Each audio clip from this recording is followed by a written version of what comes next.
And we are live.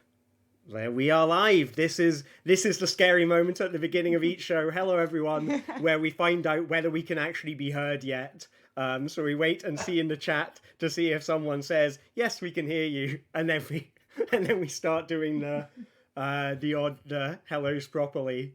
So I'm seeing some hellos. Yes, we can be heard loud and clear. Excellent. We're back. We're back, everyone. Yes. Hello, everyone. Welcome back to the IndieCade Beyond Screens Alternative Controller Show. I'm Alistair, and here with me to my left is my co-host Tatiana. Hi, I'm Tatiana. So, the Alternative Controller Show is where we invite makers of alternative controller games to come and talk with us about their work, about their creative process, and to show us some of the things that they are working on, or the things that they've made, or the things that they do that perhaps inspire their work. If you are unfamiliar with what alternative controllers are, these are games made using physical objects, perhaps involving screens, perhaps not involving screens.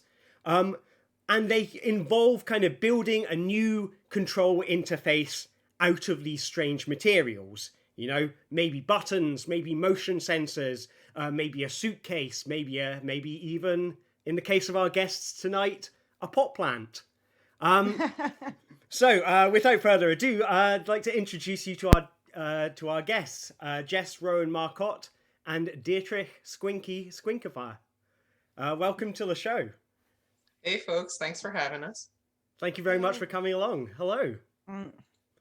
So, Jess and Squinky are both interactive artists based in Toronto, I believe. Or no, Montreal. So close. Montreal. So close. Basically the same place. You got the time zone right. Good job. Okay. That's a plus. So they're based in Montreal, which shares a time zone with Toronto. So we thought we'd like to start the show by giving the audience a bit of a feel for the kind of work that you do. And so what we've got lined up for them is a little video of a game that you made together called Rustle Your Leaves to Me Softly. So without further ado, I shall switch over to it now. And there we go. No. Like magic. Filament,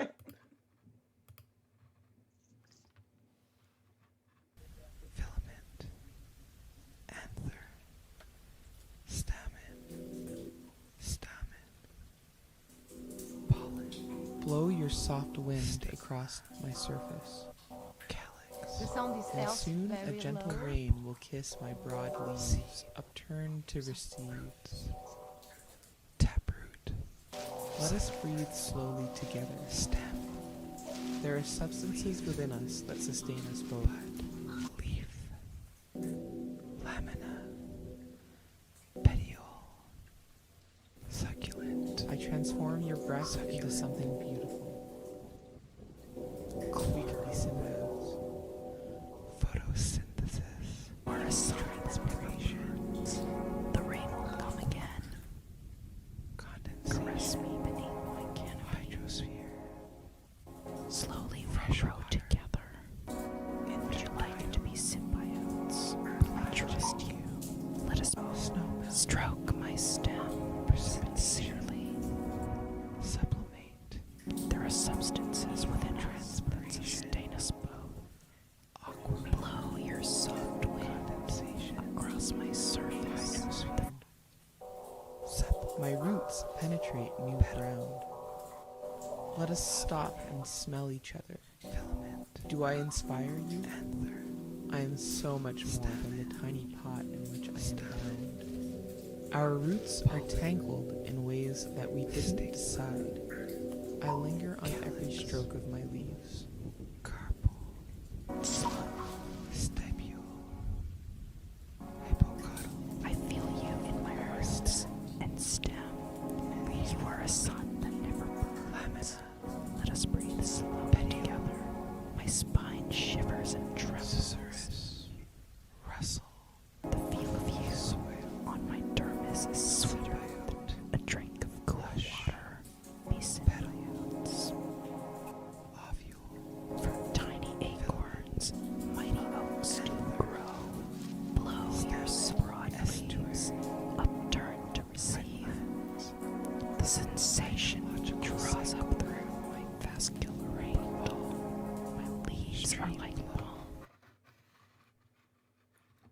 Fascinating piece, it really is. Thank you very much. Tatiana, go ahead. Yeah, so basically, just correct me if I'm wrong, or should I call you Dr. Marcotte? Because I enjoy calling you Dr. Marcotte. So you are a game toy installation designer with, I quote, a general focus on queer, intersectional, feminist themes and design approaches.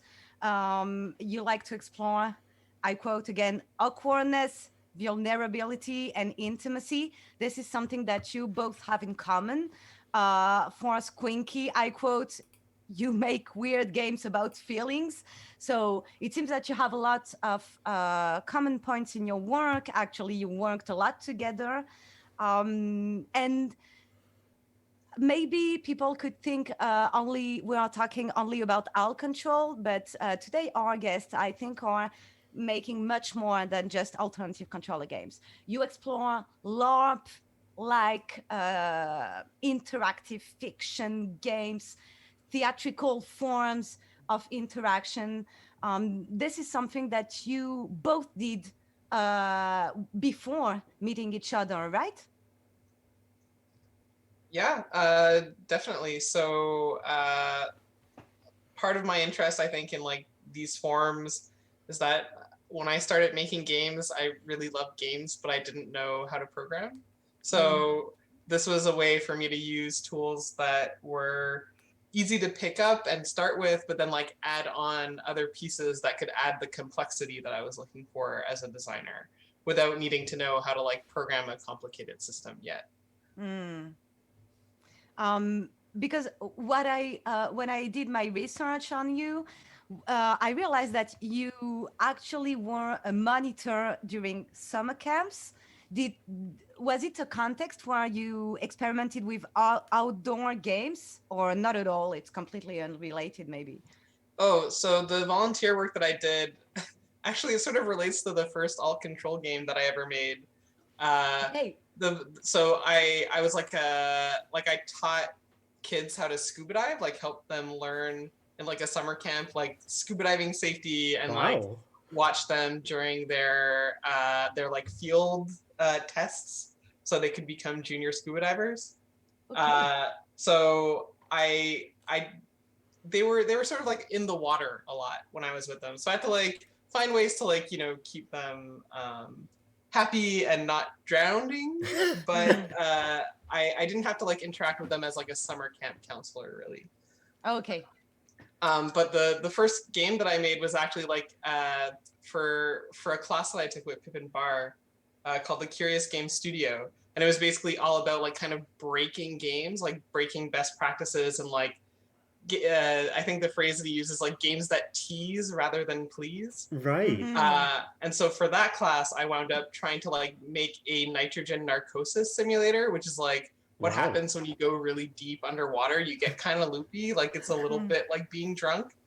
And so like I wanted to simulate that. And so like I used my scuba diving equipment and like made it was an asymmetrical game where one player just had to like wear a bunch of scuba diving equipment while they tried to like play this keyboard and mouse game of tic-tac-toe versus another player who was like totally fine, no equipment. That's amazing. Okay. Yeah. When was that? That was in 2013. Okay. So basically, was that your like first approach to what we could call alt control game in general? Yeah, definitely. That was like the first thing that I made that I would call alt control stuff, but it's also one of the first games that I made. Like maybe the second or third. Okay. So that's something that is an experience that is different for you, Squinky, right? The first game I found from you was from 2002. So you were 16, right? Yep, I was 16, and the game I made is exactly as embarrassing as anything you would make when you're 16. Great, we have a video for that. Maybe we can show the video of this game.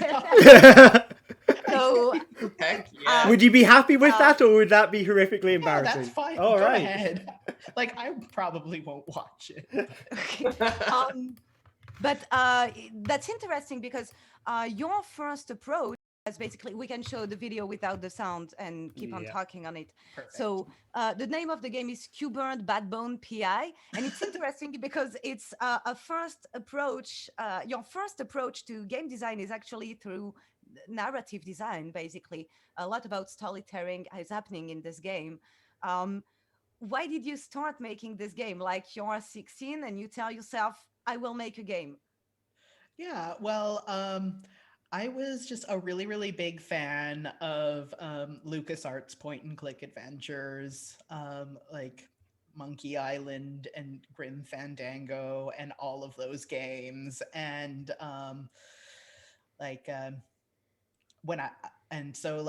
I went online to hang out with people on message boards who were also really into these sorts of games. And from there, I found that people were making game engines where you could make your own. So I was like, ooh, I want to try that. I've always wanted to make a game. So I did. Basically what I found is that between 2002 and let's say about 2014, you made over, so I couldn't count them all, but you made over a dozen what you called amateur adventure games, or what maybe we can call interactive fiction, and another dozen of short games. So with different technologies, right? Like Flash, but before that, directly in JavaScript. And so you experimented with a lot of text for almost 12 years, basically. And you evolved in the way, well, it seems like you evolved a lot in the way you're trying to convey a message and storytelling with more and more experimental things like choose your own adventure games, right? How did you come up with this yourself? Like, how did you tell yourself, oh, this is too easy, I want to explore the margin, I want to explore the uncharted territory? Yeah. Well, like around that time frame, I also worked a few game industry jobs. So like one of my very first professional game credits was remastered and re-released a few months ago, which was the Telltale Sam and Max series. Wow. So I recommend checking that out. My name in the credits got updated since transitioning, so that was pretty awesome. Oh, that's great. But yeah, like so I always just was really, really into interactive narrative. I did narrative design before that was really a job description. Both on my own hobby solo projects and in my junior industry jobs, I would be doing narrative design of some kind a lot of the time. And so yeah, I just really got into telling stories interactively. Yeah, and that's not the only reference I had to, if I can say this, to movies, in the sense that you are experimenting with the format during those years. I mean, you are experimenting also, I would say, aesthetically. I'm thinking about games like Dominique Pamplemousse. Well, the full name, I think, is Dominique Pamplemousse in It's All Over Once the Fat Lady Sings. This is interesting because we can feel in these games that you start experimenting with collage and stop motion, which is not something that we see a lot in video games. So it's not yet alt control, but there is this way of using physical, tangible stuff to convey the experience. Maybe we can show a bit the audience what Dominique Pamplemousse is looking like, because the vibe it gives is awesome. I really liked it. There we go. I've got that live on the screen now. Awesome. How did you get this idea of going to stop motion and this kind of aesthetic? Yeah, well, again, when I was like a teen, I like that was kind of like the first time I started playing around with stop motion. So like when I was in high school, I took an animation class and we did a bit of claymation, and then like for a while like didn't really do much with that. But then like maybe around 2011 or so, I'm like, you know what? I want to do some stop motion stuff. Like what I wonder what it would take to do that. And so did like some tests with the art. And I went deliberately for this very like lo-fi aesthetic, kind of like to mask my own limitations as an animator. And also like working with physical objects is also in a sense masking my limitations as an artist in more conventional like game dev forms. So yeah, a lot of my career in games, especially on my solo projects, has been like creatively circumventing my limitations and then like creating something even more interesting out of them. Well, from constraints, you have original stuff coming up clearly. Sorry, Alistair, I didn't want to interrupt. I was just going to say that's fascinating because it's something that certainly I feel is true, within my own work. A lot of the alt controller stuff that I make is kind of held together with cardboard and gaffer tape. And it's an aesthetic that I kind of grown to like. There are kind of advantages to that, and it tells a nice story. So I don't know. I find it reassuring to sit here that there's, that there are other creators who have that same perspective, and I agree with you. Like, it's amazing what things come out of that you wouldn't have been expecting.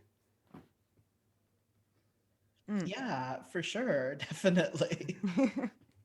And so to finish on your previous background, the first game I found from you, Squinky, that but maybe it's not the first at all, it's just the first one I found, was that is starting to make a real big use of physical space, let's say it that way, was Coffee, A Misunderstanding. I think it was your MFA thesis project from UCSC. And so I didn't get it all. I saw the video, but basically it's a LARP-like experience. Also at the IndieCade. Yeah, a lot of games from our guests today were at the IndieCade. How did you come up with this idea? How did your MFA thesis become this? Yeah. So my MFA program was digital arts and new media. So it wasn't a games program. It was more of like just a new media art program. So a lot of people from a lot of different disciplines were around, and one of the first things I experienced during the program was we had a technical coordinator, Kristen Erickson Galvin, who had her own thesis project from her doctorate, which was basically like an interactive, not quite improvised, like musical theater simulator, where everybody wore earpieces and were given commands, and then it would result in a very, very bizarre theater piece. And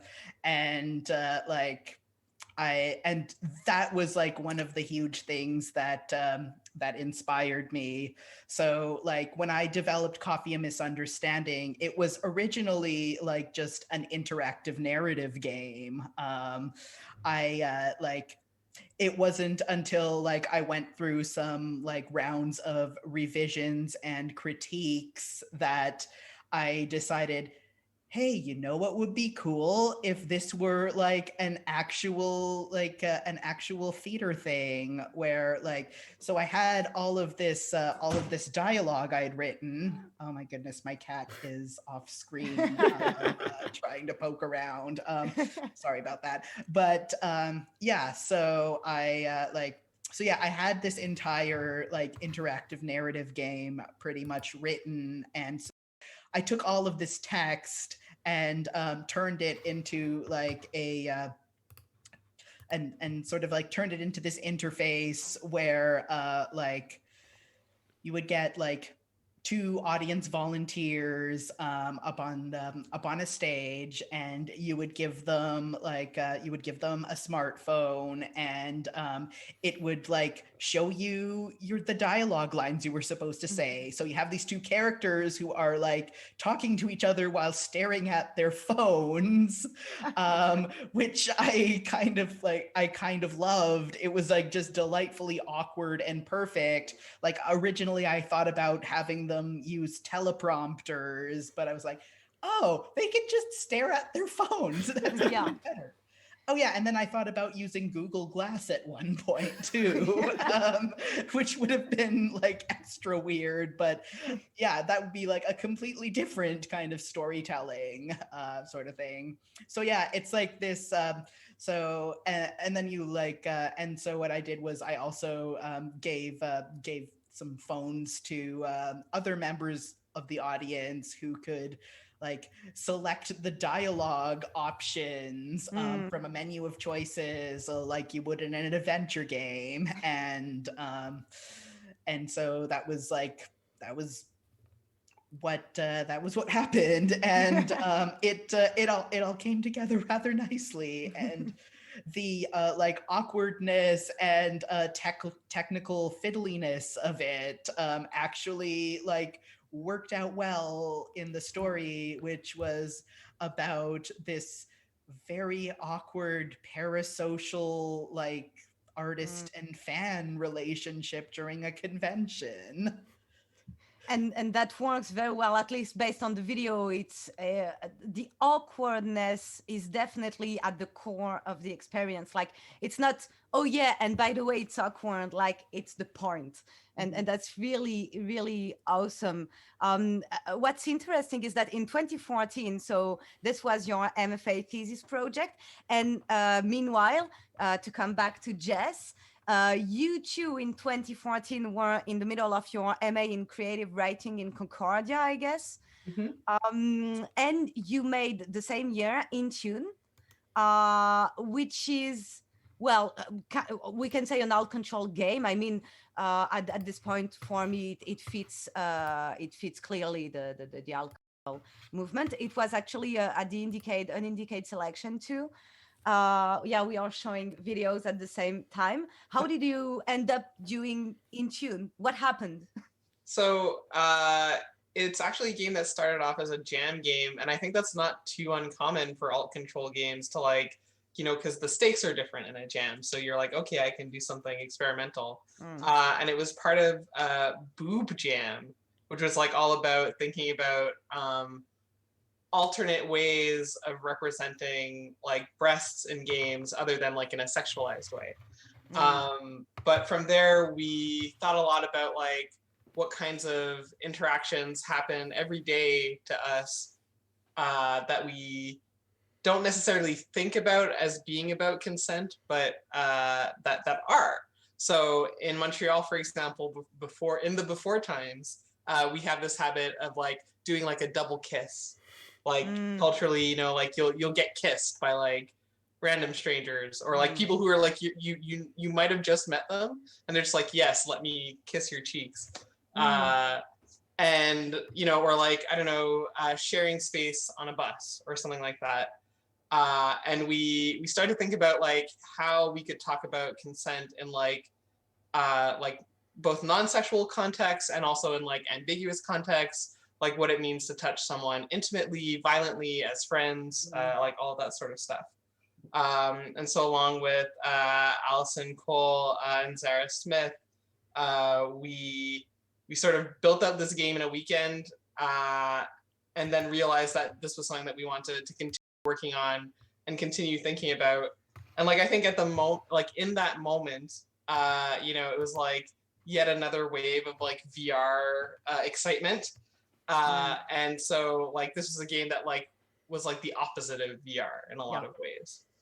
Yeah, taking the game out of the screen and put it in the physical space. Yeah, exactly. So we want to explore like ways of practicing like consent, not as something that's just like given and taken, but as negotiated, as like ongoing, as like a back and forth, something that can be like, yeah, like constantly renegotiated. And yeah, so that I think those are like the ideas that we were playing with there. And like we learned about what the game was as we watched people play it in different contexts. So like we were very grateful for IndieCade for that. Like we were able to, you know, take it to E3, and that was like a super strange context for it, but super beautiful and unusual. Or like night games, or like different contexts like that. And it was interesting to see like when we say like a soft no, like a no that's like not actually the word no, like why are we saying it, and how do people hear that, you know, like what causes people to like push boundaries, but also how can we like be listening for unenthusiastic answers, things like that. Yeah, it was really interesting. The game really unfolded itself beyond its origins as we got the chance to like play it with people and talk about it with people. Yeah, you embrace very sensitive topics in both you both do that. That's really interesting as time is moving on. And before getting into the games you made together, after that, basically there is, I will make so it's a bit brutal as a transition, but I wanted to talk about Traces. Because we will later have a surprise related to Traces. So there are 5 years in between these two games. Both are related to sensitive topics, I would say, or sensitive is maybe, well, topics that are not often addressed because it's hard to do it properly. And it's not the kind of topics that you cannot do properly. Traces is a bit different. It's also an alt control game. Maybe I will let you talk about it, actually. So Traces is a game about the experience of being a transgender person in North America in like circa 2019. And what's interesting about this game is like, I think you're right that these topics are like these intimate topics, these like these awkward topics, these like potentially uncomfortable topics do feel like there's like an element of danger to them. And in Traces, it was like I was partially trying to think of ways that I could make my practice sustainable in terms of facilitation. So I really like involving humans and involving facilitators and acting and interactive theater practices, but it's also, it can be extremely draining to, you know, to run these kinds of games like again and again all day long at a festival or in a playtesting context. So with Traces, I was trying to find ways that I could like facilitate really intimate moments and really vulnerable moments, while also like taking care of myself as a facilitator. And what's interesting, I think, about Traces is that I initially thought that I was making it for other trans people, and that sort of like, oh, but probably most of the people that play this game as playtesters will be cisgender just by the numbers. But as it turned out, like one of the things that I learned from Traces was, I guess that like in sharing like difficult moments, it might feel like that's all that there is about like the trans experience. So it's like a sad, difficult, intimate, like that there's like a misery to the trans experience. And I think that's something that like I sort of accidentally overemphasized in the game. And then when I had like my trans playtesters play it, they were sort of like, you know, in the framing of this game for the future, what might be important is that like in the debriefing, which is an important part of this practice for me, the idea that like we talk about the experience afterwards and we kind of like, there's a moment of like release or like transitioning back into like daily existence, that I highlight that like, you know, trans lives, if and when they are sad or difficult, are not that because trans people are trans, but because of transphobia. And so yeah, this was a very deeply personal game for me, and one where I was thinking through how to care about the player in like a intimate and like difficult context, but also how to care for myself and for like the people that are touched by the topic that I was talking about, like other trans folk. Yeah, that's a difficult topic, and we've it looks like a two-sided coin. Like it being perceived as something miserable could help people empathize, but the problem is it feels like it's all there is to it, and it feels like it's because in and of like the misery is coming from the experience itself, which is much more due to the context based on what you are saying. In a context that would be more benevolent, the experience would be very different, I assume.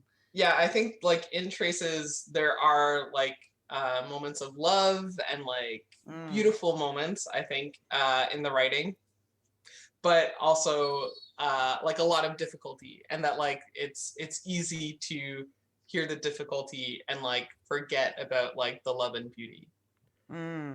That's this kind of difficult topic. Oh, sorry, Alistair. No, what I was going to ask was like, because you know, with it as an alternative controller game, with you know, and you've got physical people there, you know, taking part in the experience as you know, facilitators as well as participants.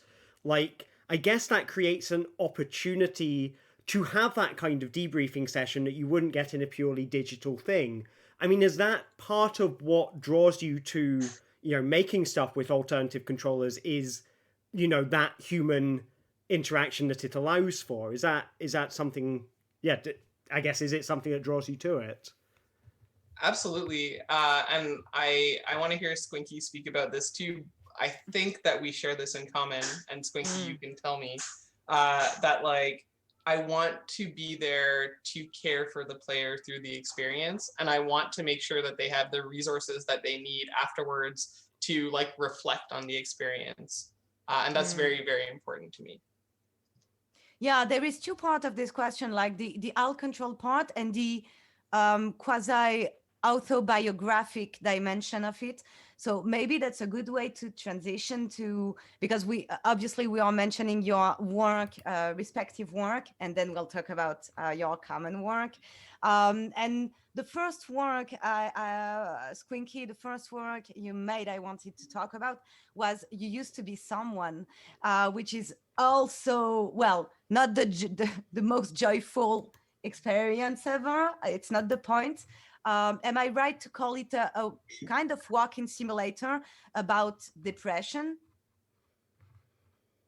Yeah, that's basically it. Okay. But I mean, like, it is definitely it is definitely about depression, but there was also like a certain cathartic joy in creating it. Like, it is this very like collagey, distorted funhouse mirror kind of vibe. So yeah, when I make things about depressing topics, I need to like have something like joyful and fun and funny in there, because like I don't know, like being able to like laugh at oneself and like find some kind of humor in the darkness is very important to me. and that's not, I mean, not all your games are about this, but there are something I really like to mention. Would you say that making these games is a way for, well, is kind of maybe it's exaggerated, but a form of therapy for yourself? Does it participate in your own self-reflection in a way, or not at all? Absolutely. Okay. Like in a lot of ways, designing games is in a big way like how I make sense of like things I'm experiencing, especially when I'm going towards like a more autobiographical route. It's like yeah, it's very like, what am I trying to express with processes and systems, and also like the aesthetics that come with that. Like I'm not like writing a book or making a movie. The interactivity is the point. So it is very therapeutic to think this way. And I think like, I feel like it has definitely like come into my general like view of the world. Like I try not to look at things as sort of like discrete like objects or whatever. Like I see processes behind everything, like politically, socially, economically, everything. And like, yeah, and the very common expression, the personal is political. There's a lot of that going on as well.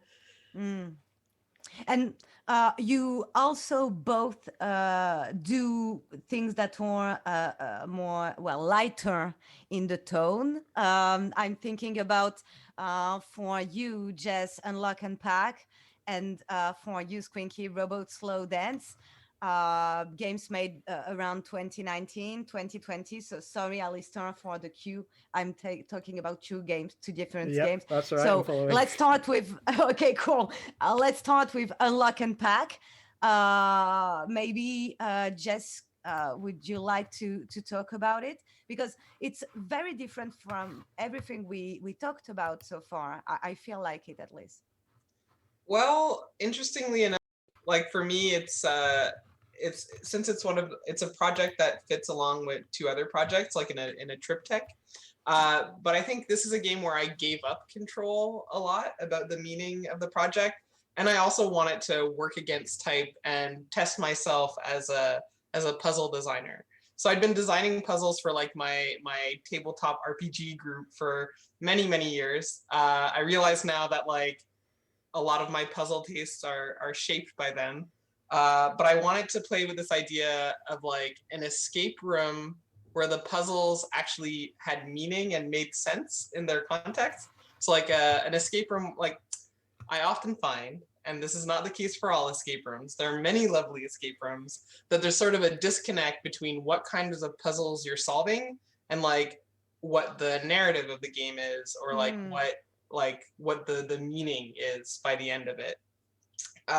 So like these like really high tech things in like a room that's like themed around an Egyptian pyramid or something. I don't know. Yeah. So in this case, I really wanted to have something that like had like a through line between what you were being asked to do and like, the game asked you afterwards. So because it's a Jess game, inside each puzzle there is a question that players are asked to answer, and they leave their answer for future players, so future players can read them and also answer. So my favorite example of like this trying to bring that through line between what you're solving and what the question is there's okay, this is a spoiler, but there's a puzzle that asks you that you need to find something on the suitcase handle in order to solve. And then once you solve this puzzle and open it, inside it says, what do you hold on to when things get hard to handle? And one of the clues earlier on is hold on, you can handle this. So we're like bringing in like these different like playful meanings and like trying to like build towards this thematic question. And so like each puzzle in the box is like related in that way. But yeah, I was trying to do something a little bit different from my other projects, but also keep within themes of like reflection and like, yeah, that type of area. When people are playing it, do you kind of expect them to be coming in with kind of sort of a meditative vibe as they come into it? Or is that something that you're trying to kind of conjure up through the process of them playing with it? So it's definitely something that I try to aim people towards and facilitate through the play. So there's no time limit for this game. You can ask as many hints as you want. It's framed as like an act of like care and an act of like getting to know the person you're solving with or the people that you're solving with, like collaborating and like growing closer through solving through like a shared struggle. But like 100% of the time people are like, gotta go fast, gotta use no hints, because that's the escape room framing. Yes. So it really like breaks with people's horizon of expectations around escape rooms. Yeah. But certainly like at the start, like I think both people who are familiar with my work, this is like totally not what they expect from me. This like these challenging puzzles, and also people who are familiar with escape rooms, it's like, wait a minute, like what is this like reflective question, or this no time limit, like low key, lower the stakes like setup for an escape room.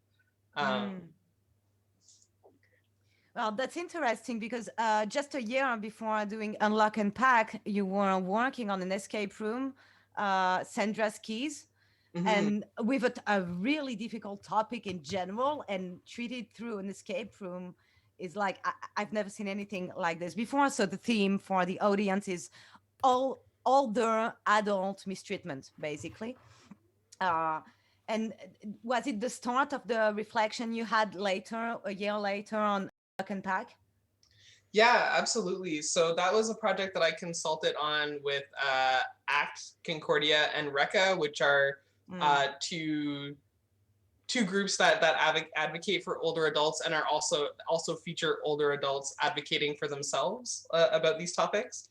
And so as part of that, I played a lot of escape rooms, and also like I had the chance to sort of think through, like how puzzles could be thematically connected to potentially difficult topics, or like to meaningful topics. So for sure, I think there's a through line there. Yeah, it makes sense. Squinky, for the last game before talking about all the stuff together, Robot Slow Dance. So again, a game that is, I mean, it makes sense that it's yours, but a bit unexpected in the portfolio at this time. So how did you came up with this idea of first working with animatronic diorama, basically? Yes. So like that was inspired by a couple of things. Jess and I both like to make games contained in suitcases or briefcases.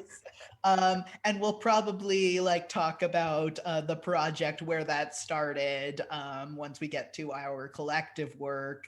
But like it's like there's that, and like we had also just taken a trip to Ars Electronica to show Rustle Your Leaves to Me Softly.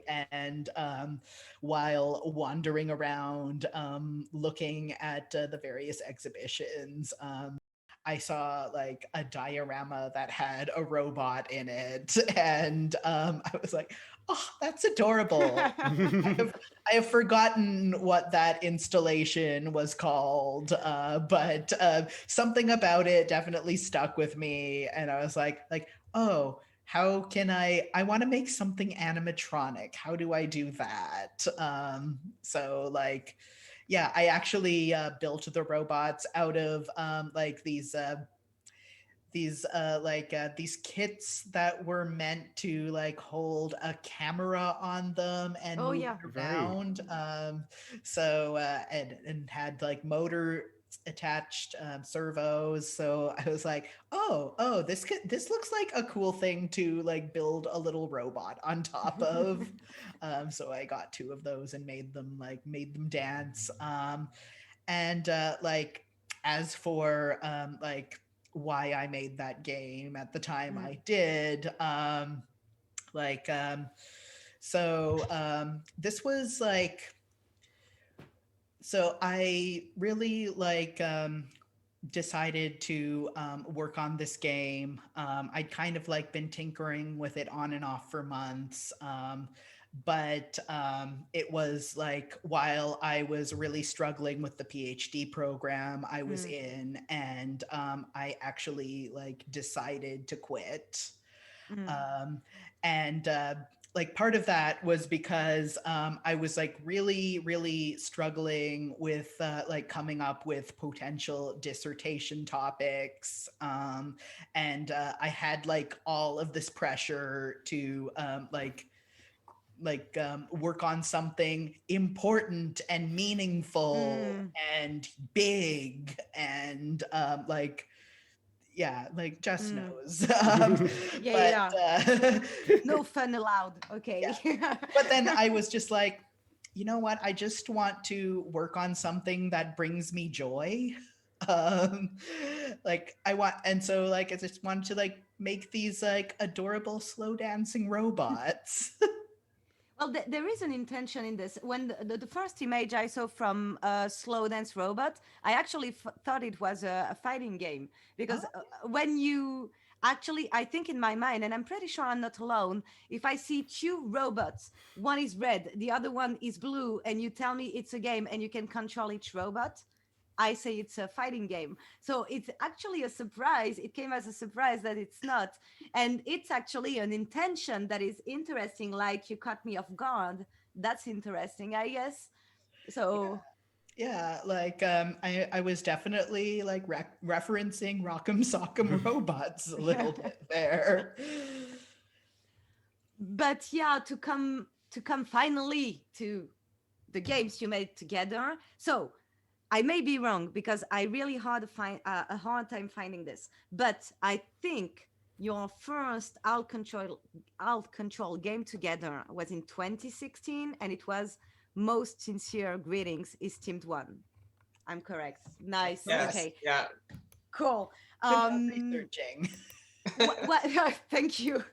So was it your first game together at all? First completed game. Yeah. Yeah. Okay. We started another project first, but that's still a work in progress. Yes. Okay, from 2016. So yeah, a long work in progress. So how did you? I know it's from the Global Game Jam, right? So how did you end up working together, and why an alt control game? So Squinky and I have known each other since 2014, I want to say. Yeah, well, you were showing Intune. Yeah, Okay. and in 2015, I helped run this wearables incubator where one of the pieces of technology was like a meditation headset called the Muse. And at that time, like the poor participants in that program had so much trouble getting the Muse to do anything useful. Like it's a technology that requires really, really perfect conditions. Right. And one of the projects that got made like involved like a totally faked use of the Muse. Like the Muse was literally just a prop. And I was like, I want to do something like that. Like it looks impressive, you know, we're gonna make people put on this meditation headset. We're gonna pretend that it's working. And then we'll see what happens. Squinky, what do you remember from that jam, from that game? So what I remember was that, like, on my way to the game jam, I was waiting for the elevator, and like 2 people like came up right in front of me and were just like, "Oh, hi," and then like greeted each other and had a big conversation. And then the elevator came and went, and I was just like. And so like so eventually I got on the elevator and it was okay, but I was kind of like, why are greetings, how are greetings? Right. And then the theme from that year was ritual, I think, Okay. if I'm not mistaken. So we were like, I think Squinky proposed like the ritual of greeting, and like, and you know, again, I think it comes from that, like, for me, that Montreal, like, oh, we had these elaborate greetings, like these double kisses, and like all these ways of working with that. And we also are big tracery fans. So like Galaxy Kate's or Kate Compton's tracery library, like, love it for procedural generation. So we started to make these procedurally generated libraries. We added in the Muse and like this really like literal aluminum foil gong that made this amazing, satisfying, like deep gong sound when you hit it. And when you hit the paper plate, it makes a real gong sound. That's amazing. And we had our first playtesters, and our first playtesters were 4 people who were in the wearables program that I helped to run, and they looked at the Muse and they're like, "Oh, the Muse!" Like they're like, "We know what's going on here." Yeah. So basically, after that, you did the Global Game Jam together for a while, and again in 2017, so the year after. This is the context in which you made Rustle Your Leaves to Me Softly, I guess. Mm-hmm. Yeah, and then you improved it. So it wasn't just the jam final version. You improved the game based on that, right? We made some minor changes, but it's more or less start to finish, like Okay. that from concept to end. Like it all happened at the jam. We're just very sophisticated jammers. Just, Actually, Okay, yeah. It we looked improved. It looked like you improved it a lot, but not. Okay.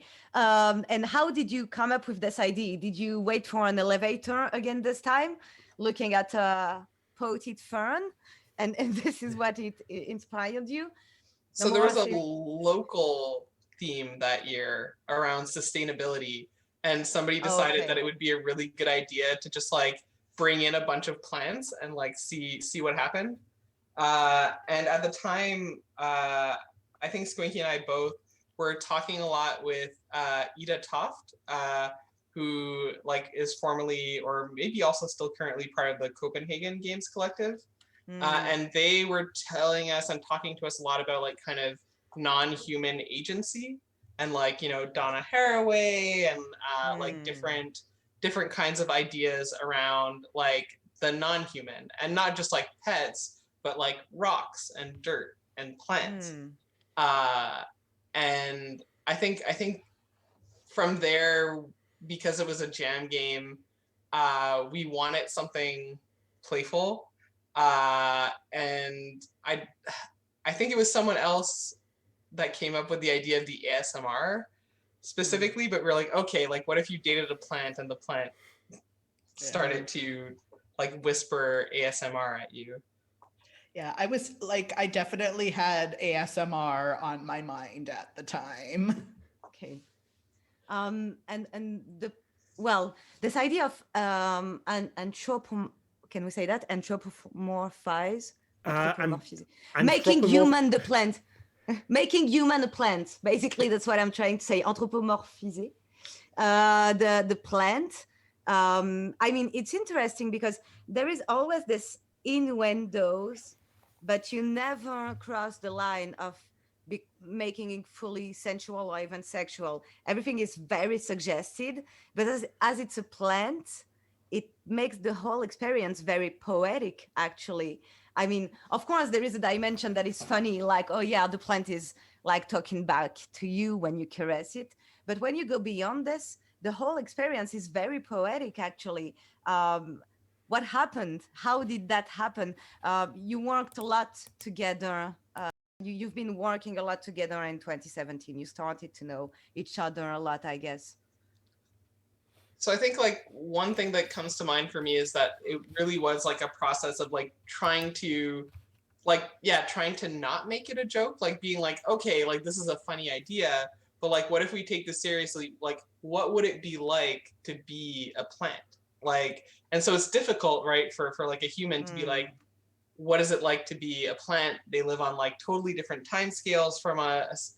You know, we know certain things about them, but we don't really understand them as like thinking entities. We know that some respond positively to touch, and others don't. And like we were playing with that idea, and we wanted it to be, I think, very sincere, even though like the concept was at the outset like a bit absurd. And in terms of like the poetry, that was also like very intentional. But like as soon as I started to look up plant words, I realized very quickly that like a lot of the language we use like in human sensuality and like in romantic poetry is very like tied to plants, like plant words like, you know, root and like like just many other words too. I think like just like seem to have that like human sensuality embedded in them already without us having to like actually talk about sex. Yeah, we heard that in the video. We showed the audience earlier, but for the people that joined us, we strongly suggest you to have a look at the video online of Rustle Your Lips to Me Softly, because the text is the main work, I would say, in this is about the text, like this the way you interlock the vocabulary coming from plants and a vocabulary of human sensuality. I say human because we wouldn't use those words for other animals. Is actually what struck me, like how you manage to find sentences, the right words all the time to suggest thing. It's hard to find words because I'm not as good as you to find the good words for things, but there is a really somewhere between poetic, something that is very pleasant as an experience and yet awkward and yet weird from time to time. That's a really hard balance to find. I have to admit that this game really impresses me for that. Oh, thank you. Yeah, I think what's then another thing I want to be sure to mention is that each like relationship between plant and human is actually like unique in this game. So Squinky, when they were programming, used an extremely large resistor to be able to really finely tune the conductance readings. And so in a nutshell, what this means is that like your conductance as a person and the conductance of the plant and the conditions that you play under affect what kind of audioscape and what kind of playthrough you'll have. So Squinky, for example, I mean this with love, Squinky is very moist. Like, like Squinky has like very like a lot of conductance and like very strong connections to the plants. But I had to like make sure that the plants had like the soil was like dampened, and like I had to, depending on the plant, I had a lot more trouble connecting with them. Oddly enough. So I mean, oh, go ahead, Squinky. You're about to speak. So this is like I was going to mention this a little bit before, but the design for this game on a technical level ended up like actually being a lot more like beautifully simple than we were expecting going in. Like we expected to like have to do a lot more with sensors in order to get the kind of activity we wanted, and we expected to like have to like use a lot more equipment or do a lot more complex programming. But like while I was playing around with it with like resistors and stuff, I just felt like, oh, if I use this like 1 million ohm resistor, I can get readings from these plants. Like I can get them to just like spit out a number, and I can use that number to decide what soundscape you get and what layers you get to hear. And is like, That's interesting. does that you know, the numbers that you get, do these change based on the way that you touch it as well? Like is it so it's, you know, so people have a kind of conductiveness that's unique to them, but also there's a conductiveness that's unique to the way that you're touching it. Yes. That's fascinating. Absolutely.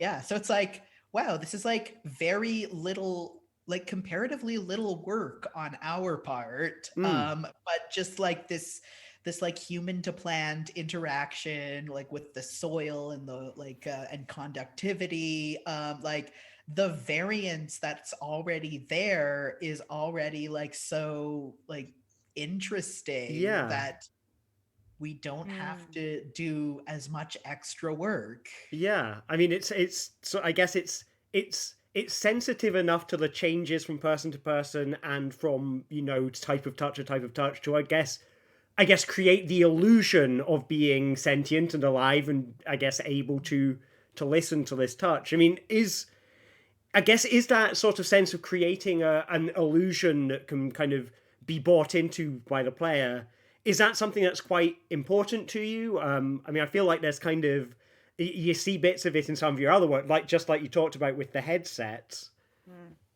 I love theater. I love alt controls for like making us feel like magic is possible, like these invisible like ways and technologies, and it's like it just works. It's really something that I love a lot and I love to play with a lot. Yeah, I just think it's like alt controls as magic is like just so rich. Well, it definitely works to enchant the daily surrounding, and clearly Rustle Your Lips to Me Softly is doing that. Like, well, it's freaking awesome. I really recommend people to at least look at it online. Unfortunately, I assume you are not showing this game a lot right now, neither nor any game actually, but no, but the code is open source. Wow. And you don't need very much equipment to make it work. Like you can build this game for yourself. Okay, so for the audience, you know, you can rebuild the game yourself. I'm eyeing up my plant in the background. Yeah, I'm actually looking at my plants. So we talked a bit about your shared love for suitcases. So let's talk about the truly terrific Traveling Troubleshooter, another game you made together. Actually, a game you with a suitcase, but made for the two other games we mentioned with suitcases. So our whole thing is one day there will be enough Jess and Squinky and Friends suitcase games to have an exhibition that's just suitcase games. That would be like awesome, especially because you use the suitcase not just as a container, but as a part of the game. We talked a bit about, for example, the interactive handle, but here the intention is a bit different. It's about emotional labor, among other things. I will let you talk about it maybe because you probably have more to say about it than I do. Squinky, do you want to start us off? Yeah, so like as I was alluding earlier, it started with finding this suitcase, which I randomly found in the thrift store when browsing one day, and so like I brought it home, and was like here, I found it. It's a suitcase. But like before this, we were talking about like exhibiting games at festivals and how like when you're like bringing in some kind of alt control installation, it's always like such an ordeal to have to travel with your equipment. So we were kind of thinking like, you know what, our next game should just fit in a carry-on suitcase.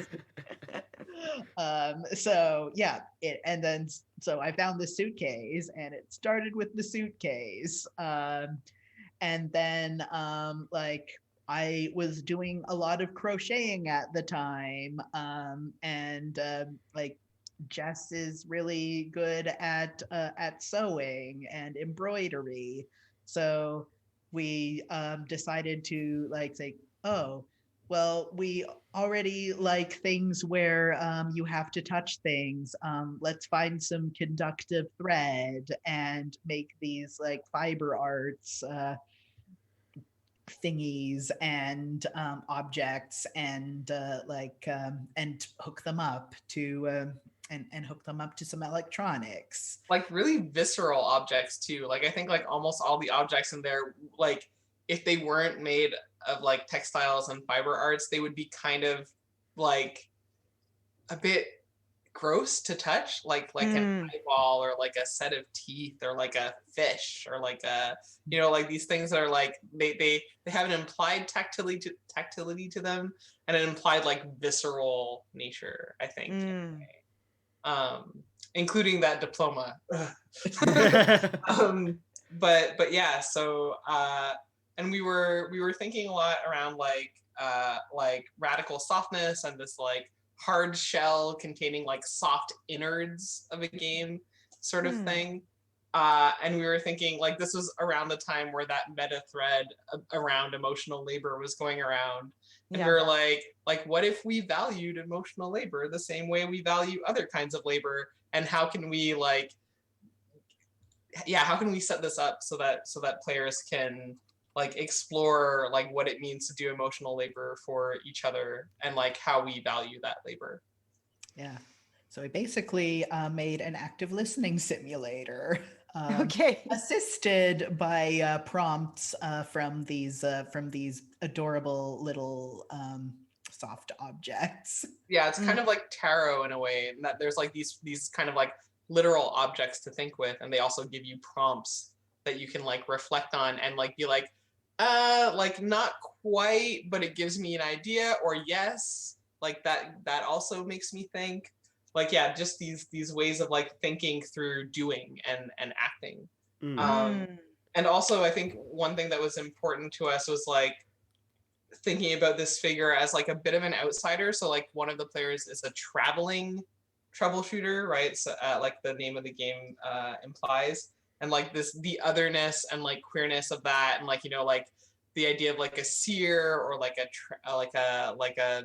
a person who doesn't quite fit in their context, but who has like a useful service that like is commodified in a way, or not recognized the way that traditional labor is, but still very much necessary to the way that, you know, society functions, for example.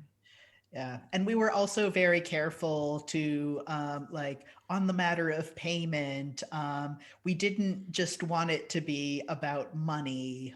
We wanted it to like, so we had these little coupons where like players are invited to represent their payment as they negotiate what it is. So like you can write it down, you can draw a picture, and the suggestions we gave are for like it's like it can be an object, or it could be an abstract concept, or it could be teaching somebody a skill, or your soul. or your soul. Depends how much you value the. Yeah, how much does it worth? That's the question. That's interesting because the moment you open a suitcase, you enter a form of intimacy. Even if you know that you are in a context where the suitcase is the container of a fiction, it's not the same as launching Netflix to access the storytelling of a movie or a series. So the moment you open a suitcase, even if you know it's a game, you enter the intimacy of the suitcase, at least at a symbolic level. And somehow, if there is something soft inside of it, plushies, shirts, well, that's the personal objects of someone. So I really like how you enter this topic of intimacy just by having a suitcase, like everything. But that's something that is pretty common in your works. Um, Everything is really meaning something, and you talk about it with by being really humble. But surely that's fascinating how it feels like every little detail is meaning something, and yet you talk about it like it's, yeah, sure, the main game is like this, and but yeah, like every moment of the experience is designed to provide this experience. It's fascinating. um and there is nothing to bounce on this because it's just a compliment, so I will move on. Well, thank you. No, that's okay, don't thank me. That's just what I think of your work. But yeah, in 2019 you started an artist collective. So am I right to say Soft Chaos is an artist collective with two artists? Three main Three, okay. artists plus rotating guest artists per project. And we're working very hard on turning it into a workers co-op this year, which we're very excited about. But yes, in 2019, we made our first project as Soft Chaos. Yes. Okay. Yeah, there is Aitcheson saying hi. So Hi, Hello, Alison. so obviously someone from the collective, I assume. So far you did two games. You made two games with the collective, really officially under Soft Chaos flag, let's say, branding, or I don't know how to call this. This is Fine from last year, which is, so I will try. It's kind of a LARP playable at home. Mhm. In a sense, okay. And very recently, like few weeks ago, so this will be the transition with the final part of the interview, Denial and Yearning. It was like when I saw it on Itch, it was like 2 or 3 weeks ago that you put this online, right? So actually, there's one more very important project that is not officially released yet, Oh. but that has Working been on it. tested very Oh. widely, and that we were really lucky to bring to a bunch of like theater festivals and like similar unusual contexts. So, but I will. Okay. Denial and Yearning is a under the Soft Chaos banner, but mostly guest artist work headed up by Aitcheson, actually, around making a trashy lesbian romance novel in 3 acts and role playing pieces of that novel. So you start by like creating an author, you create the cover page, you create like these two leading lesbians, and you go through denial, yearning, crisis, and hopefully a happy ending at the end. Obviously a happy ending at the end. How this is a trashy lesbian romance. How else could it end? Just for the audience, so basically it's kind of a GM-less role-playing game, to put it really simply. Yeah, so our first project together was for the Golden Cobra LARP competition, and we wished that it weren't quite so prophetic. I think at this point. So it's about it's called This Is Fine, an apocalyptic networking event. Okay. And so in that game, you play people who are trying to network while like the apocalypse is happening around you. And I feel like it's a little too real, unfortunately. But we were lucky enough. Well, I mean, we're very grateful to win the Golden Cobra for best apocalyptic LARP. But then we had to start living it. The other project actually is a response to like the pandemic, really, and trying to move these kinds of interactive, intimate theatrical experiences online. And that's called Strangers on the Net. And in Strangers on the Net, you play a teenager who loves to role play in a fandom online in 1999. And so it explores like, our themes are right there, like awkwardness and intimacy, thinking about like who you might have been in 1999 if you were a teenager then, or if you imagine yourself as a teenager then, thinking about like, you know, what beliefs we hold as teens, what relationships we form, and like what we might think of those now. Squinky, do you want to say a bit more about that? Oh, there is a video actually, right? Yeah, On we Vimeo. made a video. Okay, I will send that to Alistair right now. Up. Yeah, it's the video is like mostly audio focused because this is a game that is played over Discord, and there's a bit of a twist between the two acts of the game that I don't necessarily want to spoil, but that's a game that we made to try and like bring this kind of live facilitated experience into the online realm, and we're very happy with it. We were inspired by like IRC and Teenage Feelings and Awkwardness and like, you know, Buffy and like Pokemon roleplay, you know, Okay. as one does. And like No, I don't know. But... we were also inspired by some other games played over Discord, like Banana Chan's The Nexus. This Discord has ghosts in it, and long-time listener, last-time caller. Yeah, definitely a fan. Yeah.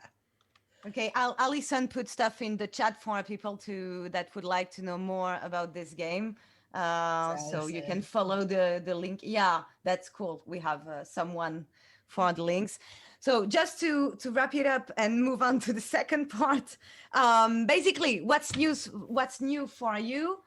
Jess Marcotte is now Dr. Marcotte. That's pretty recent. Woo! Like March 5th was the defense. It's very new. Yeah, like it's real news. Like it's breaking news. 10 days ago, Marcotte became Dr. Marcotte. And for Squinky, you're working right now because we'll come back to your PhD just after that. Squinky, you're working on something that is Squinky and the Squinkets presents Second Puberty. It's a series of short games, 7 short games. But first, it's related to Squinky and the Squinkets. Yeah. And this is a band or of some I mean, sort. like it's kind of a fake band. It's just me. It's like So cool. all of my like solo musical, but I guess also like but I guess also like not just musical projects. And it's kind of related to like how through digital technology I can clone myself. And so you made different mini games, well, short games for this experience. We have videos of this, we can show some. What's the idea behind connecting music, live perform music and games? How did you come up with this idea? So I decided it would be cool, when I make like short games on their own and release them on their own, they maybe some people will notice them, but then they kind of like fade a bit into obscurity. And sometimes all I have energy for are making like shorter games, especially in terms of solo work, and especially during the pandemic. Like it's become like a lot harder to focus on like one larger project. So what I thought about doing, like, what if I made an album of games? I'm not the first game developer to come up with this concept. Like the one that I saw before was called there was like East Van EP, which was a kind of designed as an album, but I thought about like my own take on what an album of games would entail.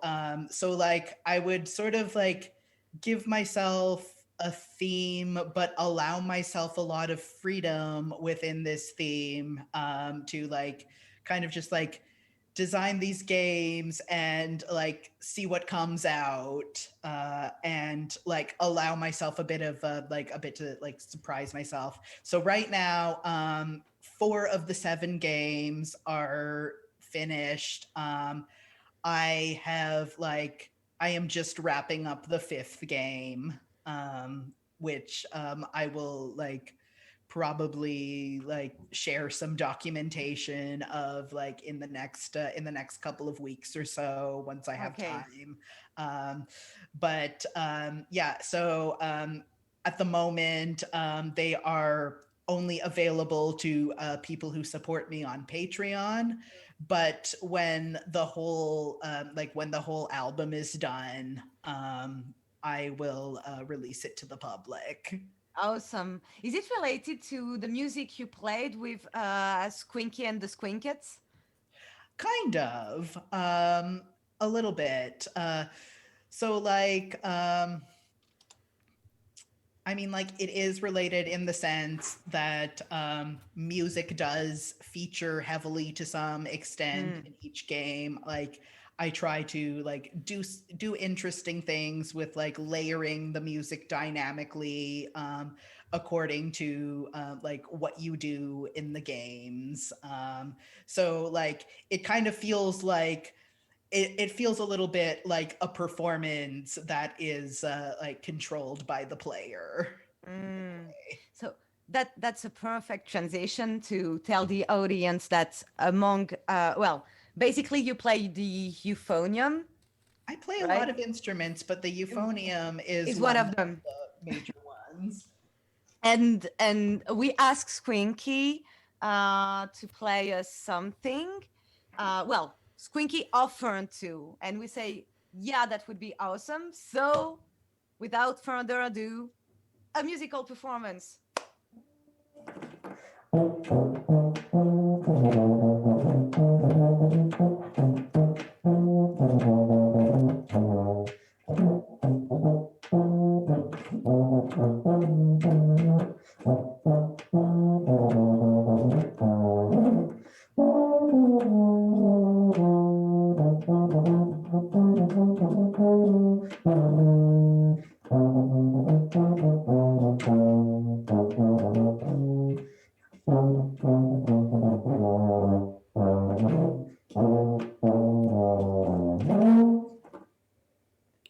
Awesome.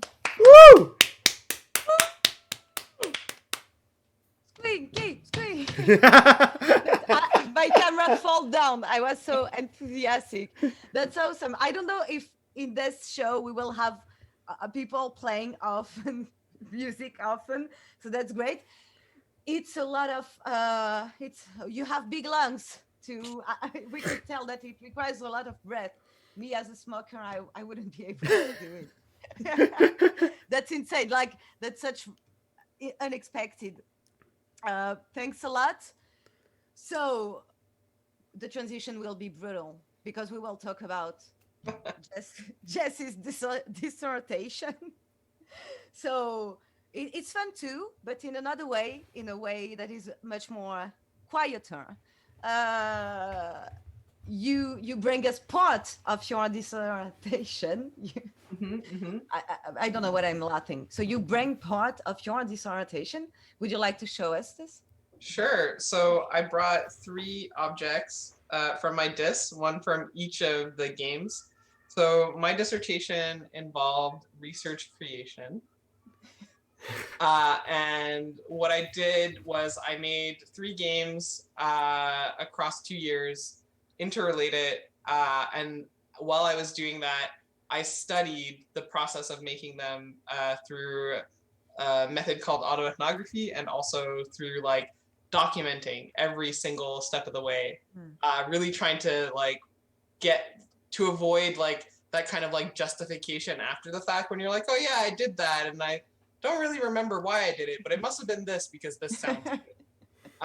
And so that's like the project in a nutshell. So this triptych, the first being a game called Flip the Script, which involved basically using puppets as a way to get people to talk about a very difficult question, which is what's something that's happening or that happens to you in the world that you'd like to see change, that you think other people like also experience. So kind of like how, like what's something that you think you share in common with other people that kind of sucks about your experience.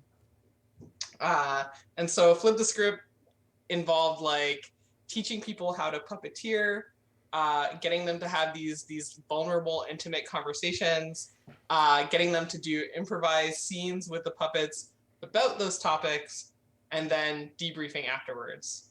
And when I talked about traces and my desire to like take care of myself as a facilitator, traces. So Flip the Script is exactly why, because it was just so much work for me, so much work for the players, like a really meaningful game, but a very difficult one to play and facilitate.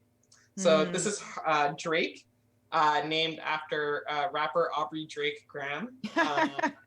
And so this is one of the puppets from Flip the Script. You made it Drake? yourself? You made the puppet? Yeah, I did. Yeah, so It's incredibly well done. Oh, thank you. Yeah, I used a pattern it's a pinhead puppet pattern. But yeah, I use my sewing skills. And the second object is the controller from Traces. So there are 3 of these. In a nutshell, how Traces works is I embedded RFID tags inside of sculptures, and I sort of do custom level design every event that it goes to make a path through the space. And from there, what happens is players take this basically tricorder looking thing, and they go around looking for the traces on the sculpture, while they're also trying not to get caught by other players who are playing a game called Act Normal and pretending that they're people from 2019. So the way that you experience the game is by like finding the traces in the space and scanning them, and then text appears on this screen, and you can also simultaneously listen to them. So that's like an accessibility question for me, to have the audio and the text at the same time. And the last thing that I want to show you, I hope one day I'll be able to bring to more places too. I will interrupt you just a sec, because there is something Alistair and I didn't mention. The audience, we need your participation right now to suggest objects for the last part. Alistair, come at the rescue, please. That's right. We are coming towards the end of the show, so we will be playing. There will be one final segment in the show before we head off, and that is the ideation game. Haven't thought of a better name for it yet. We will be, Jess and Squinky will be coming up with ideas for a new game or piece of hardware or experience based on your suggestions. What your suggestions will be are objects. So we need you to type in the names of objects into the chat. You need to, if you begin what you type with an exclamation mark, and then write the name of an object, so maybe a spoon or a can or whatever you can think of, type that into the chat. That will go into the object pool, and then when we're ready to start the game, we will randomly select 5 items from the pool. So get typing away, exclamation mark followed by something, and that will get added to the toolbox for Jess and Squinky to make a game out of. Really looking forward to that. Yeah, sorry for the interruption. It was just not to have a break. Let's come back to the third project you bring with you. So we've talked about the truly terrific traveling troubleshooter. We've talked about robot slowdowns. This is the third suitcase game, Unlock Unpack, the escape room in a suitcase. And I am going to show you that.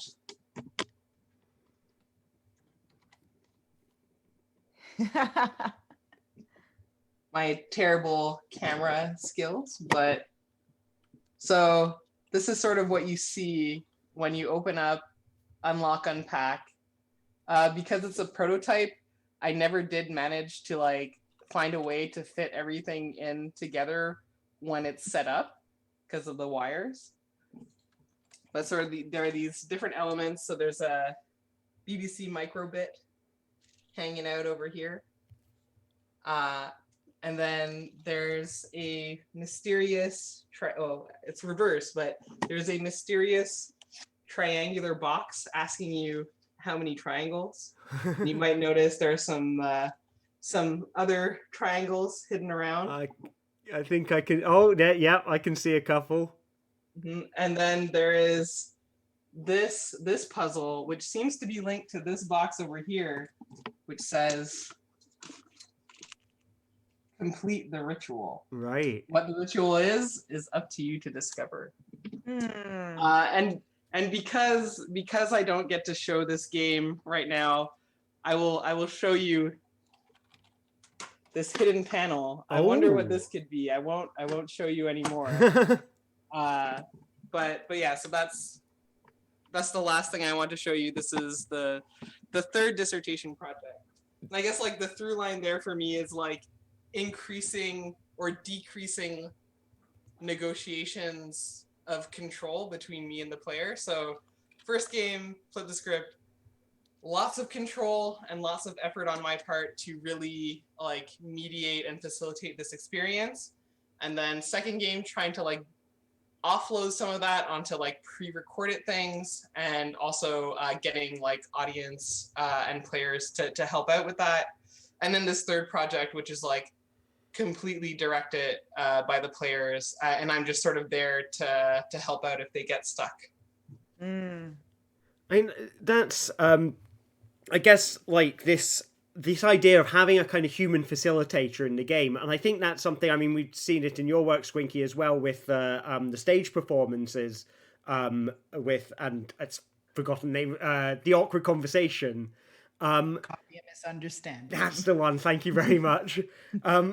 But I guess what we're seeing here is that, you know, these are situations where having a human facilitator is an important part of the process. And that's something that we don't usually see in video games, like, at all. I mean, do you think that's something that's an opportunity that games could tap into that, you know, that they haven't really tapped into yet? So like, a thought that I had before when this came up in conversation was that a lot of like online harassment events, particularly the one in 2014, really like inspired me in particular, and I'm sure other people too, to like, it's like, wow, there is something about like these like disembodied online interactions that has really been bringing out the worst in people. Like, how do we bring back that human element into games culture? And for me, I think that humanness is incredibly important. I think facilitation is an opportunity. Us alt control folks, we're already probably anxiously trying to make sure that our games don't break when we're showcasing them. We're already kind of there, and like that's one level of like care and facilitation to begin with. But yeah, like there's so many opportunities to leverage around like, you know, thinking about what mechanic and what interaction belongs where. So like, you know, sometimes that's tech, and then you have these beautiful, like, you know, simulated experiences of magic. And I think that sometimes that's also like the human experience. And yeah, basically huge amounts of opportunity. Bad News Game is like one game that comes to mind for me, where it's like, you know, beautifully facilitated. And this is a game where like you have to deliver news about like, that someone's loved one has died, and you have to find the right person, and you have to talk to them first. And the creators of Bad News Game, the Expressive Intelligence Studio, each time you play that game, they have generated, like procedurally generated, an entire town full of people for you to interact with. Wow.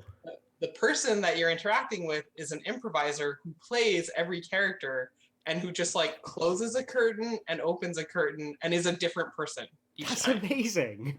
It's beautiful. It's so affecting. Like, Wow. yeah, I think, yes, there are many ways that we can negotiate like what technology's role is and what facilitation's role is, and like the physical objects and like stuff in between too. Yes.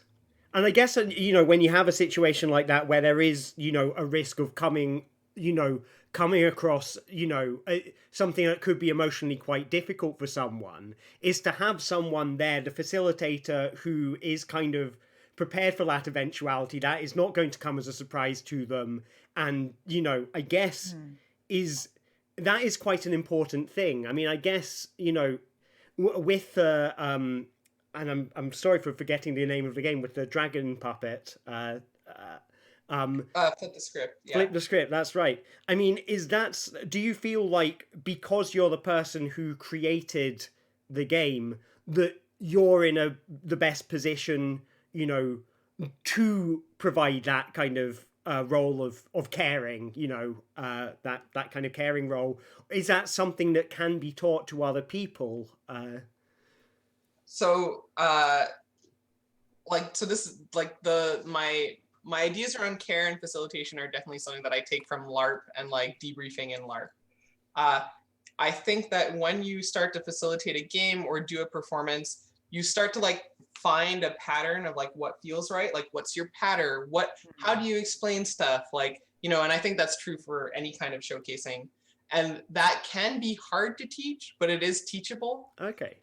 However, with stuff that's like really very, very fraught or very vulnerable, as a matter of like trust and care, it can be difficult as a designer to be like, oh, like, I'm going to teach you how to facilitate, and like if something goes wrong, it'll be fine. Like, I feel a very personal responsibility to the players and to whoever I have like helping me with facilitation. So I think it can be taught for many of these kinds of games.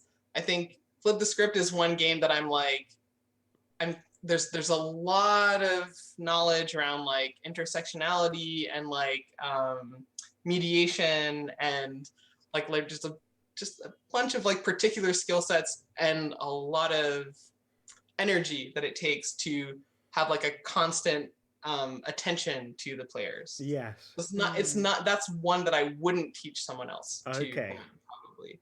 But generally, yeah, I think like there are many ways to facilitate, and part of like learning to give up that control for me is also learning how to like transfer that knowledge and allow other people to run the game their way. Yes. Yeah. But like, I think there's also a lot of value in like games made for limited audiences or for like just very, very specific people at a very specific point in time. Like, not everything needs to be massively reproducible. I think of Elizabeth Sampat's Deadbolt, which is which is like a live game that I believe was exhibited at IndieCade at one point, where like Elizabeth is the only person who can run the game, and it's always like a carefully selected group of people. And there's like a lot of care put into like the circumstances around who gets to play it. And I have actually never played the game itself before. But I just like admire it so much. Yeah, I never heard of it, and I'm looking at it right now. It's incredible. The only other example I have like this is Boulevard d'Esca. It's a game made by, it was a team during the Zoo Machines, which was a game jam in the north of France dedicated to out control games, basically. And Jonathan Van Hoeve was working on it. And basically what they did is a simple electronic game, but they put it inside the wall in this French city in the north of France, and they put like concrete on it. So this game, it's not like it's a unique game, but it's unique in the sense that you have to go Boulevard d'Esca in this boulevard, in this city, which is a small city, to play that small game that is embedded in the wall.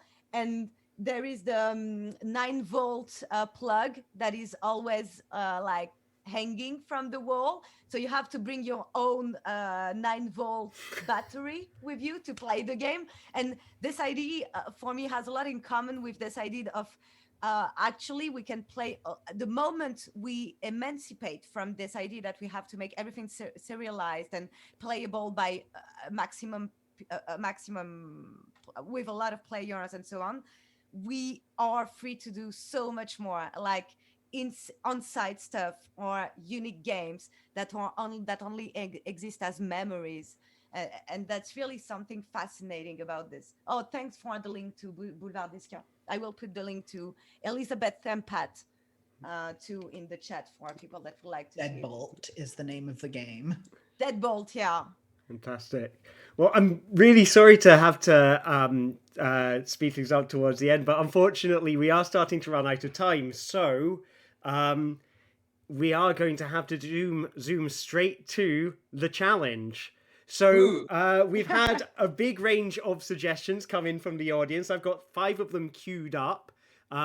So I'll leave it to Jess and Squinky for you to talk between yourselves to figure out what game you're going to make out of these. And then once you feel like you've got an idea, you're invited to pitch it to Tatiana and myself.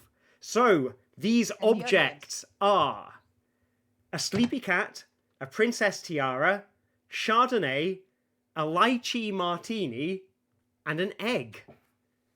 So what games do you think you could make? You have a few minutes. Cat, princess tiara, Chardonnay, an egg, and what was that other one? A sleepy cat and a lychee martini. Lychee martini. Ooh. Well, I think our friend Allison already designed this game. Yes.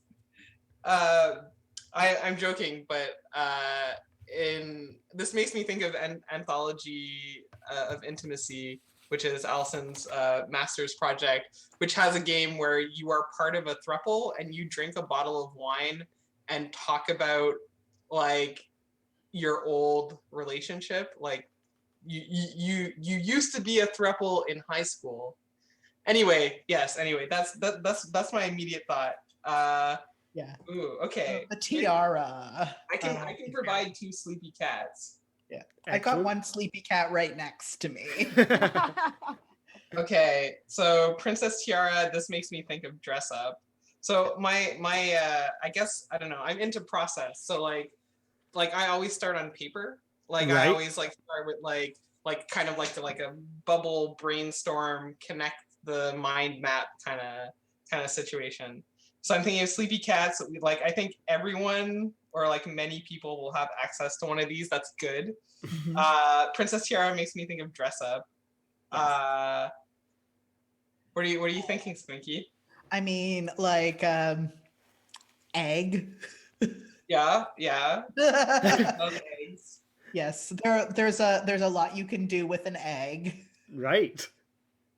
And like, is it just like a raw egg or a boiled egg or a decorative egg or? I don't know, like these food inside. Like I'm thinking that it might. Oh, you know what it makes me think of is Princess Bride and the dude with like the poison wine and stuff. Yes, like maybe there's something around like this is like a very risky game to play. It's edge play because you've got like this raw egg and this alcohol. I don't know. Yeah. You have to. Does one of the players have to have an immunity to iocane powder? Immunity to raw egg. Can you cook it? Like, can you kill salmonella with alcohol? Yes, I think eggnog is a thing. Yeah. Oh, yeah. Okay.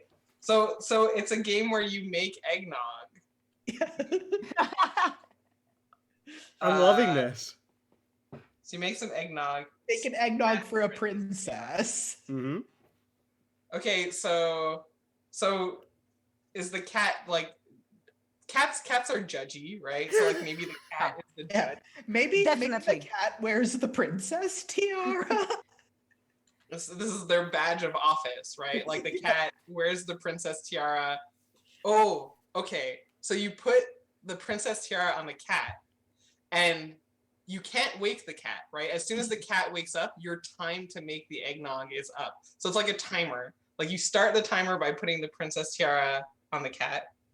When the cat wakes up, you lose. We're done. You haven't finished the eggnog. Right.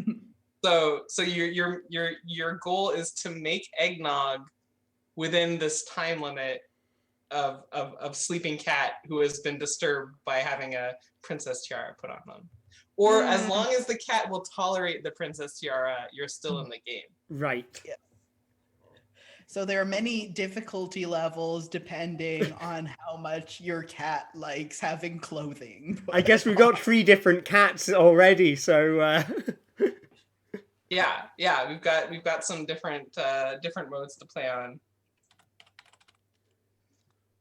And Jess's cats are both harness trained, by the way. So. Oh yes, I have adventure cats. fantastic. They Well, tolerate harnesses.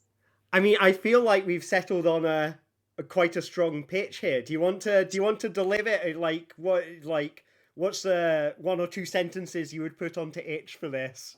Oh, maybe we need like a name for it Oh, first, and then I Yeah. feel like we can make a strong pitch around a name. audience. So Hair of the cat that bit you. Oh,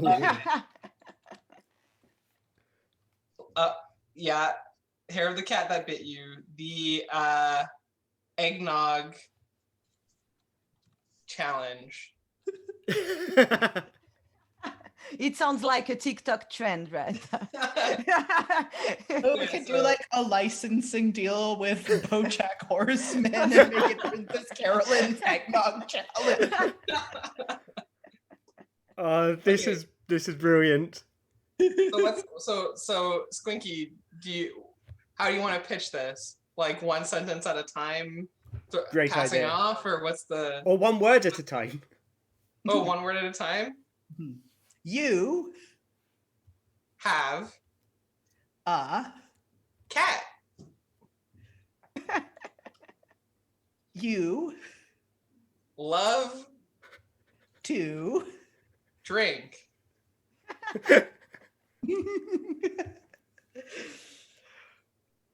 you Have to make eggnog with an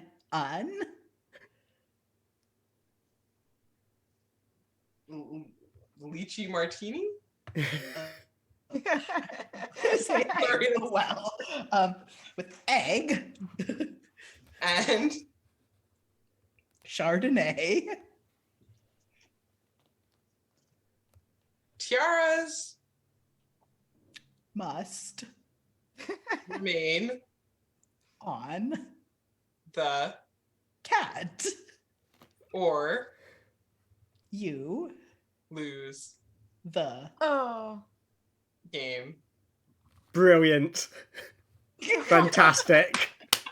we should do all pitches like this. Yeah, you. Uh, That's the way to do a pitch, I guess. That's awesome. I'm really Yeah, sorry that's to the hair of the cat that bit you. I'm really sorry to cut this short, but we are going to have to move to the ending now. So, Squinky and Jess, thank you so much for coming on the show. It has been an absolute pleasure having you here and to see all of your work, to talk to you about the things that you've made, and to hear this fantastic upcoming game, which I'm assuming is going to be the next thing that Soft Chaos puts out. Yeah. Thank you for having us. You're welcome. Well, it was a pleasure. It was a real pleasure. Thank you so much. We will have a bit more time after the show, but right now it's time for to let our audience go. That's right. It's almost 2 hours. Thanks so much, everyone that watched the show. You have some announces to make. Sorry, I That's forgot right. about it. No worries. So, submissions are now open for IndieCade. So regular submissions close on March 31st, and then extended code submissions go on through April. We've also got upcoming programming. Next week, we've got some programming from IndieCade joining up with the Reconnect Festival, who have some upcoming events which should be showing on the screen now. On variously on the Playable Theatre show, talking about Slarp Fest, which was an online LARPing festival that happened last weekend. There'll be more Beyond Screens shows every Wednesday night. We have another show coming on after us, so stay tuned for that. I believe it's Korean Drive Time is on next. I believe. So someone in the chat do say if I've got that wrong.